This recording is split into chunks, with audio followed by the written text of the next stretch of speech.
The governor's goal is to get President Biden's attention to solve what they call a crisis on the border. Governor Doug Ducey is among them. Education on 9/11 is about more than just the events and heroism that happened 20 years ago. The SICK Coalition, an organization created in response to the hate crimes that followed 9/11, partnered with the University of Pennsylvania to create a module to teach about religious hate. Herberger Theater Center is hoping to fill all of these seats, but ticket holders will be expected to wear a mask. Although the holiday season is typically a busy time for volunteering, there's a need for volunteers year-round. According to the Small Business Administration, women-owned businesses like Fairtrade Cafe make up 45.3% of small businesses in Arizona. Former President Donald Trump was found not guilty of inciting an insurrection, ending the second impeachment trial of his administration and the fourth in U.S. history. The final vote was 57-43, with 7 GOP senators voting to convict. Downtown Washington has been preparing for President-elect Joe Biden's inauguration, increasing safety measures and closing streets, including this one, Pennsylvania Avenue. The COVID-19 pandemic created a demand on St. Mary's Food Bank never seen before. In fact, they say 1 in 4 children in Arizona are facing food insecurity. Hunger Action Month is 30 ways in 30 days where you can fight hunger. And we put out a calendar each year with 30 different events in it. With events like Go Orange Day, a day where U-Haul volunteers donated food and helped pack emergency food boxes, organizations like St. Mary's helped to address the 1 in 5 families in Arizona that face food insecurity. So we're starting to see the numbers tick up. We're starting to see the lines get a little longer for food drive boxes. And as we get into the holiday season, we expect that will continue. The number of food insecure families and children is even higher in Native American communities. Rafael Tapia, with partnership with Native Americans, says COVID just heightened the concerns. I mean, 1 in 4 Native American citizens that live on the reservation face food insecurity. You're talking about almost double of the food insecurity among our citizens. 1 in 9 Americans face food insecurity. Tapia's organization often connects Native American communities with local partners. We may not have all of the food or supplies, so we serve in an intermediary role to then bring in other partners that we work with. St. Mary's Food Bank says they distributed hundreds of pounds of food to the Navajo Nation during COVID, and they will continue this effort in the coming months. They plan to hand out more than 6,000 turkeys to the Navajo and Hopi Indian communities. The one silver lining, perhaps, of COVID is it has allowed us to establish a relationship with the Native American tribes and the Native American communities up there. There's a great trust factor now that they have with St. Mary's Food Bank. Hunger Action Month runs through the rest of September, and there are still ways to participate, including their turkey countdown, which just started. Check out stmarysfoodbank.org to see the calendar of events. In the broadcast center, Molly Hudson, Cronkite News. As the historic second impeachment of a U.S. president is underway, the plaza behind me would normally be packed with protesters, but the only people here now are National Guard soldiers as the Capitol grounds remain locked down since January. This was the scene just over a year ago when crowds gathered outside the Capitol to protest the first impeachment trial of President Donald Trump. But ever since a mob stormed the Capitol on January 6th, Capitol Hill has been surrounded by razor wire, and the only people here are National Guard troops and Capitol Police. I think right now, it's so secure there. They have so much security around there with the fence, the Capitol Police, the National Guard, that there just isn't, nobody's going to try to approach the place right now. Colby, who represented southeastern Arizona in Congress for 22 years, says impeachments get a lot of voters angry on both sides, but they don't always draw crowds, at least not during the 1998 impeachment of President Bill Clinton. There was virtually none at that time. We got phone calls. We had phone calls in the office. Crowds would be hard-pressed to show up today, Colby says. I just don't think it's going to be very possible. I don't think anybody has the desire to do it. They did their protesting, and it was a horrific experience for everybody. And he's not sure protesters are likely to return after the chaos of January 6th. And I think those opposed to the impeachment, those that were on Trump's side, kind of exhausted their bile, if you will. Inside the Capitol, meanwhile, House prosecutors made opening statements today to senators who voted 56-44 yesterday to let the trial proceed, rejecting arguments that a former president cannot be impeached. The Senate needs to be listening to the testimony very carefully, and they need to decide. But with 60 votes needed from an evenly divided Senate, Colby thinks the outcome may already be known. We'll see what happens, but it does not appear that there are going to be the votes to convict the president and bar him from future office. The trial started on Tuesday and is expected to last through at least next week. In Washington, Molly Hudson, Cronkite News. After months of closure during the pandemic, they're serving customers again at the Fair Trade Cafe. There's definitely been challenges throughout this 15-year journey. However, those challenges have just created a stronger business for us.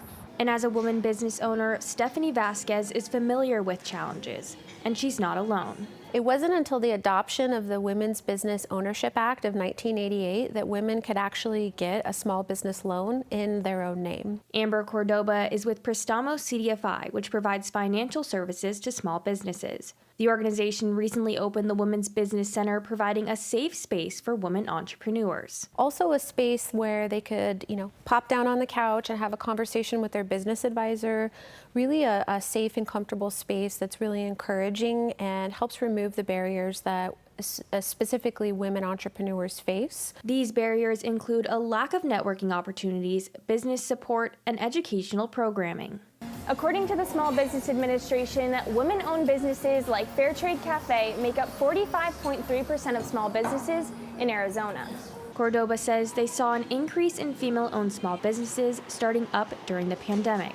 But Vasquez, who started her business years ago, says the pandemic was full of uncertainty, which led her to shut down Fair Trade. I felt that was a responsible choice for my team and the community. Her business is now back open, and Vasquez says it is important to uplift other women entrepreneurs. I strongly encourage all women to link arms and support each other. I think that through our day-to-day purchases and as a consumer, we can truly make an impact with one another. Jose Patino first knew he wanted to work in the halls of Congress in 2010 when he came here as a college junior with thousands of other students to lobby for the American Dream Act. After that, I really wanted to go, but it's just not possible. Not possible because of his citizenship status as a DACA recipient. Patino cannot work on Capitol Hill because of a little-known law that prohibits hiring undocumented citizens for paid federal jobs. That came as a surprise to Arizona Representative Greg Stanton, who learned he could not hire his campaign director to work in his Washington office. He said that was a tough conversation to have. Heartbreaking is probably the best way to describe it. I mean, someone that's poured out her time and talent, her heart and soul into your campaign, she would have been a huge asset to the people of Congressional District 9 because of her unique talent and passion and experience. Attributes he says would benefit Congress if members could hire dreamers. I think it's a real loss that members of Congress can't have the benefit of having DACA recipients or people who would benefit from the DREAM Act to work on Capitol Hill. Arizona Representative Ann Kirkpatrick agrees and has been trying, unsuccessfully, to change the law for years now. These students are wonderful people. They're bright, they're intelligent, they want to make a contribution to the American dream, and they deserve that right. Stanton has no doubt immigrants can get the job done. So many of our young people, whether they are documented or undocumented, they're entrepreneurial, many are bilingual, they have family and friends relationships in Mexico, Central Latin America. That's the future. That's the human capital that really benefits us. Patino still has hopes of working on Capitol Hill, although his aspirations have changed since that first trip in 2010.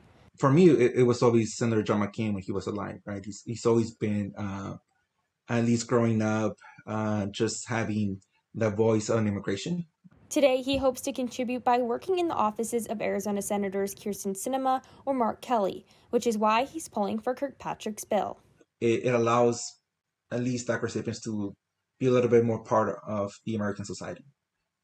Kirkpatrick's bill, which would also cover people here on temporary protected status, simply says they'll be treated the same way as a U.S. citizen when it comes to a job in Congress. She has introduced it every year, but is hopeful for this year's version, which has 55 co-sponsors.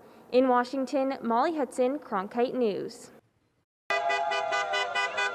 serve others it's my DNA. I actually have it tattooed on my wrist. Cicely Sapp has been volunteering with her company at St. Mary's Food Bank for 7 years. It's just an opportunity for our entire company to volunteer together. But it is the community involvement, the friendly competition, and the appreciation that keeps them coming back. For us, it's very important to be able to serve our community in any way that we can, especially around the holidays when people maybe need a little bit more help than usual in order to provide for their family. Although the holiday season is typically a busy time for volunteering, there's a need for volunteers year-round. We always try to say to people that need knows no season. In a typical year, Hands On Greater Phoenix places between 13,000 and 15,000 volunteers to help around 350 different organizations.